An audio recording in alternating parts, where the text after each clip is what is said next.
The Proclamation of Neutrality was a formal announcement issued by U.S. President George Washington in May 1793, declaring the nation neutral in the conflict between France and Great Britain. It threatened legal proceedings against any American providing assistance to any country at war. Background: news that revolutionary France had declared war on Great Britain in February 1793, and with this declaration that France, by the country's own volition, was now at war with all of Europe, did not reach America until the first half of April of that year. President Washington was at Mount Vernon attending the funeral of a nephew when he was given the news. He hurried back to Pennsylvania and summoned an emergency meeting of his cabinet. In this initial meeting, Washington relayed the news, and gave each member of his cabinet a list of 13 questions. He wanted their answers to these questions, he explained, in time for their meeting the following day. These questions ranged from, should the United States receive an ambassador from France, to, should earlier treaties still apply, but first and foremost came the question, should the United States issue an official proclamation of neutrality? Proclamation. Cabinet debate. Washington's cabinet members agreed that neutrality was essential. The nation was too young and its military was too small to risk any sort of engagement with either France or Britain. Secretary of State Thomas Jefferson, in particular, saw in this question, as well as in the other 12, the influence of the Federalists, his political rivals, yet he too agreed a proclamation was in order, though perhaps not an official one. In a cabinet meeting of January 14,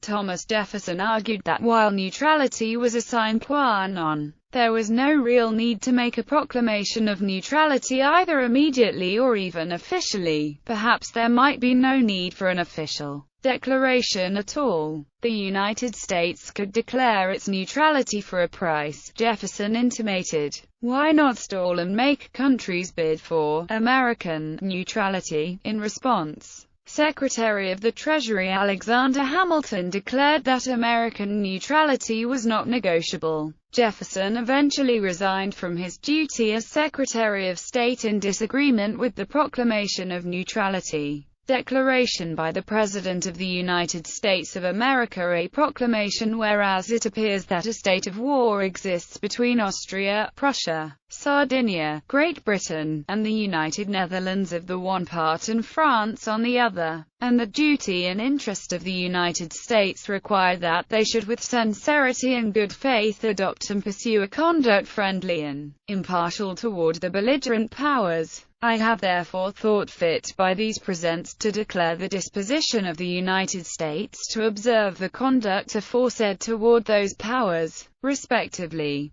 and to exhort and warn the citizens of the United States carefully to avoid all acts and proceedings whatsoever which may in any manner tend to contravene such disposition. And I do hereby also make known that whosoever of the citizens of the United States shall render himself liable to punishment or forfeiture under the law of nations by committing, aiding, or abetting hostilities against any of the said powers, or by carrying to any of them those articles which are deemed contraband by the modern usage of nations, will not receive the protection of the United States against such punishment or forfeiture, and further, that I have given instructions to those officers to whom it belongs to cause prosecutions to be instituted against all persons who shall, within the cognizance of the courts of the United States, violate the law of nations with respect to the powers at war, or any of them. In testimony whereof I have caused the seal of the United States of America to be affixed to these presents, and signed the same with my hand. Done at the city of Philadelphia, the 22d day of April, 1793, and of the independence of the United States of America the 17th, by the President. Pacificus Helvidius debates. The proclamation started a war of pamphlets between Hamilton and Madison. In his 7 essays, written under the nom de plume Pacificus, Hamilton dealt with objections to the proclamation. Among these were, the decree was, in fact, constitutional, for while Congress has the sole right to declare war, it is the duty of the executive to preserve peace till war is declared. The Neutrality Proclamation did not violate the United States' defensive alliance with France, as the Jeffersonians were claiming. The treaty, Hamilton pointed out, was a defensive alliance and did not apply to offensive wars. And it was France that had declared war upon other European powers, not the other way around. By siding with France, the United States would have left itself open to attacks within American borders by the governments of Britain and Spain, stirring up numerous Indian tribes, influenced by these two governments. Jefferson encouraged James Madison to reply. Madison was initially hesitant.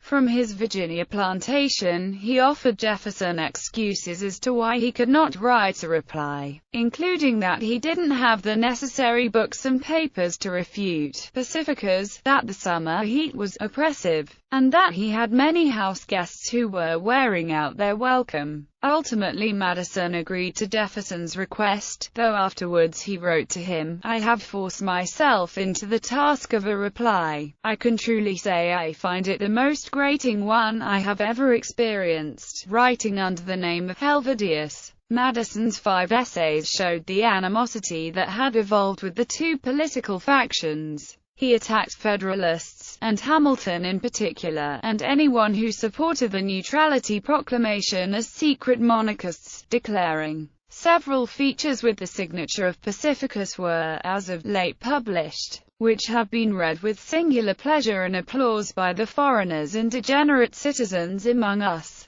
who hate our republican government and the French Revolution. Madison brought to light the strict constructionists' view of both the Constitution and the Proclamation, demanding that Congress, not the President, had full authority over all foreign affairs except those areas specified in the Constitution.